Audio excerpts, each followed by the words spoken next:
To every lib who's screaming and crying about Don Lemon's arrest this morning, I have a couple questions for you. You're calling this an attack on journalism. No, it was Don Lemon who was attacking a Christian church that was praying peacefully. You didn't care about attacks on journalism when Nick Sotor, Nick Shirley, Cam Higby, Savannah Hernandez, Andy No were all being physically attacked. James O'Keefe got death threats this week. They threw rocks, bricks, frozen water bottles at his car, shattered his windshield.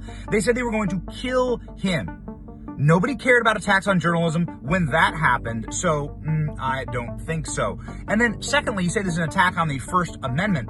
No, this is a consequence that is happening for Don Lemon engaging in criminal behavior. You know, that exact same excuse was used by Steve Baker when you arrested him for January 6th. He's a journalist that was covering January 6th, and there were dozens of these people. They're on our show all the time.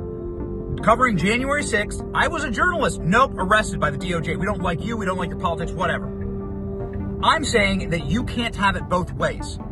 You try to have it both ways all the time. Don Lemon engaged in a crime. Don Lemon was part of a crime. You don't get to say I'm a journalist as a shield for get out of jail free every single time you commit a criminal act.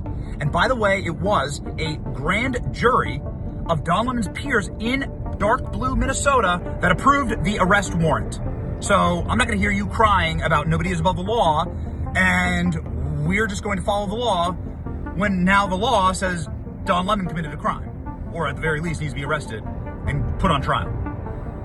So again, you don't get to have it both ways. You arrested Donald Trump on 92 separate charges, facing 400 years in prison for things Donald Trump didn't even do, for places Donald Trump wasn't even at, sitting there like saying that this is about the First Amendment when you arrested Donald Trump for literally using the First Amendment. No, you don't get to have it both ways. So cry more. Don Lemon deserves to go to jail.